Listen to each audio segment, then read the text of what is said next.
I've been to New York so many times that I've lost count. I spent an entire month here in 1998. Ever since, it's been an endless number of conferences, family holidays, business trips, long weekends, exhibition openings, and Yankees games. Roughly 1,000 New York eateries closed for good in 2020, with others having to radically adapt or scale back in order to survive. But the city itself remains a glistening global culinary art hub, with an endless number of Michelin star restaurants. The stars for women chefs, of course, leave something to be desired, but more chefs than ever are delivering star-worthy dining experiences on their own terms. One such chef is Nasim Al-Lakhani, who opened Sofreh in 2018 to critical acclaim. When we opened, Melissa Clark, who is a New York Times food writer and someone I passionately follow, she just lives down the block, and she happened to come and eat here, loved our food, contacted me, and we were profiled in New York Times, followed by a review from Pete Wells in New York Times and New York Magazine, and blah, blah, blah. And it was just like boom. Sofreh means table, and in Persian culture, it represents both hospitality and celebration. That hospitality is central to the experience Chef Nasim invites guests to experience at her Brooklyn restaurant. Enjoy. Thank you.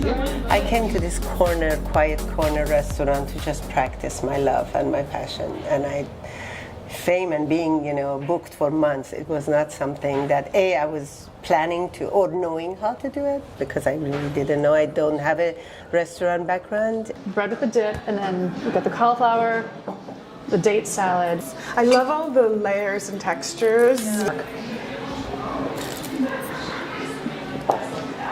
Gosh, that is just so good. I know that you had a career and you traveled quite often for that. I was very lucky because when my husband and we got married, we were both young and we had no kids. And traveling and eating well was our passion. So we did a lot of that. Maybe some people go to museums and sightseeing, but I just mostly go and want to discover places to eat.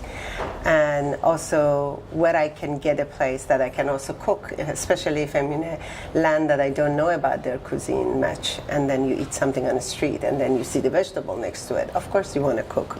So I was very privileged to do this for many, many years. Plus my husband is Greek and we spend a lot of times in Europe, in Greece. And Europe is so small, but so many cultures and countries live in close proximity. So I ended up really traveling, eating. And during the 6 years I was waiting for opening this, that was another opportunity again.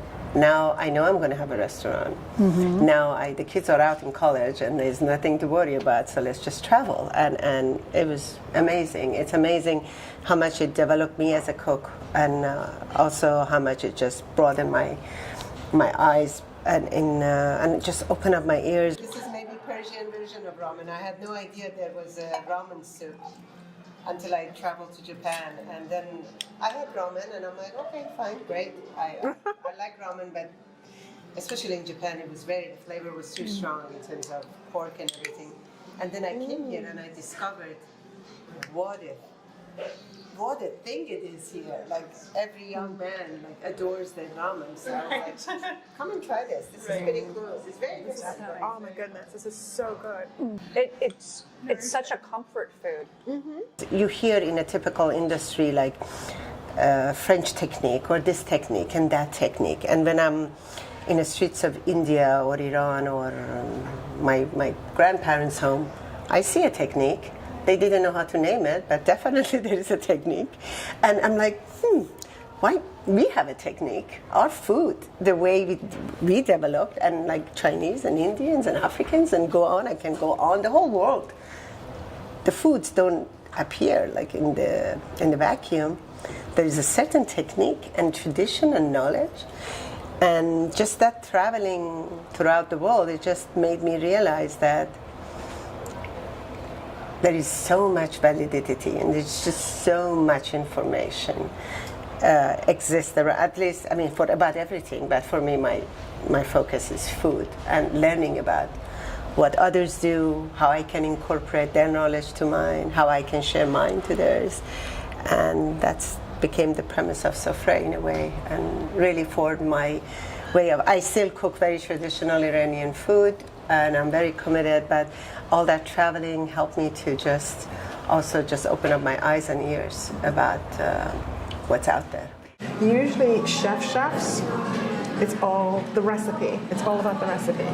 Right. While a real cook, which is why someone says to me, "Are you a chef?" and I'm like, "No, I'm not a chef. I'm a cook. I don't do that." Because I look at a recipe, but I look at a recipe to see combination of flavors. I will look at the menu and then I'll make up my own recipe by just looking at the menu. So it's never going to be the same, but it's my version of it. It's my homage to that particular dish. Right, so if anyone is like, you must give me the recipe, you say, there is no recipe. There is no recipe, or I make it up, you know. But but the chefs, especially the Michelin one, it's everything based on the recipe. Right. They It has don't. to be reproduced. It's reproduced. Smoky eggplant, roasted cauliflower, traditional ash stew, lamb shank braised with dill and dried lime, chicken with ginger, apricot, almonds, and glazed orange peel, beef ribeye prepared kebab style with walnuts and pomegranates, and crispy tahdig, Persian for bottom of the pot. Try the duck, go out then with the fish and everything else. You just a couple of comments. The basmati rice goes pretty much with everything. The herb rice goes with the fish really well. The lentil rice stands out by itself. Just enjoy it alone. Don't mix it. And here are your patties. You have one over there, one over there. This one is the bottom of the basmati rice, and the other one is the bottom of the herb rice. So you get the taste of like how it changes. You started Sofreh just before turning 60. Yeah. I'm curious in terms of the reaction from people of you starting this journey at that point. And did you find yourself really supported by others and encouraged to move in this direction? Or did you find that you were getting a lot of, really, that's a really ambitious thing to do? When I was determined to get the building and ready to go, I contacted my mother. And she's both my shadow voice and also my hero, both of them. I guess many mothers are like that with their daughters. I look up to her. I immensely admire who she is, but she's also my biggest critic. And her first reaction, "You have a marriage problem?" Like, what? And her second question was like, "Why don't you seek a psychotherapy?" Like, she just thought it's either I'm going mad or I have a marital problem. That was her initial reaction. And it was mostly because of, I think, her own fear. And those sounds were in my head too. Perhaps I always had a reason of not doing it. Some of it was valid, but some of them were not. Or maybe, I'm not talking about validity of my fears or not, but I realized as I was getting ready to open how much fear I had of everything, like from failing, from what do I say after 25 years if my things are not good enough, or what kind of examples I'm going to set up for my kids, or how do I respond with my personality. But then it was so much more than that. What if I can't even cook and things collapse? And I had nightmares after nightmares that kitchen is on fire, the food is burned. It's just like nightmare. I had a full-on nervous breakdown, literally like for 48 hours, almost 48 hours, just had a full nervous breakdown. But then it got to a point that you think about, like, yes, there is a fear, but then you have to push yourself through the fear. It's literally like a tunnel, the way I saw it on my nervous breakdown time. That there's a tunnel, it's really dark, it's very frightening, there's a glimmer of light. I either stay in this tunnel or I keep pushing until I get to the end of it. And as they say, there's always a light at the end of the tunnel. But then when I opened, I finally pushed through. I opened, I got lucky, I found the right help. My husband has always been an amazing support. He came through, my brother came, ton of people, my kids, everyone came. Once you're ready, you send a signal to the universe. I'm going to go for it. And then universe says, okay, now that you're ready, we are going to send you angels. And my angels came. But then my biggest surprise of all that was not that like it took us like suddenly a success. My biggest surprise were women of my age. And in Iran, there's a tradition, almost every woman is a good cook.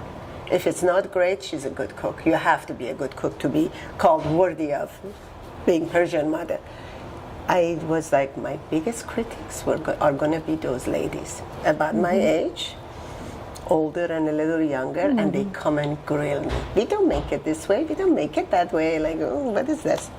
None of that. They embraced this, that like, oh my God.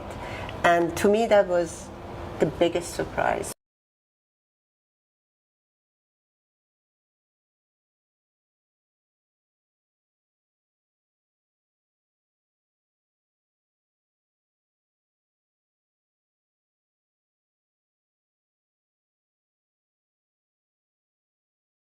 One day, I had a low day, ton of issues in the kitchen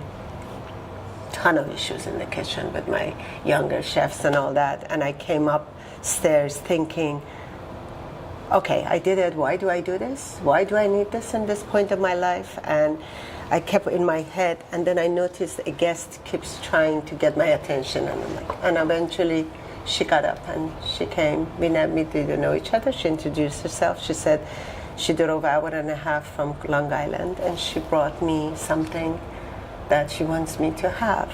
And she opened the gift box, and in that gift box was, she had framed the 2 articles of the New York Times for me.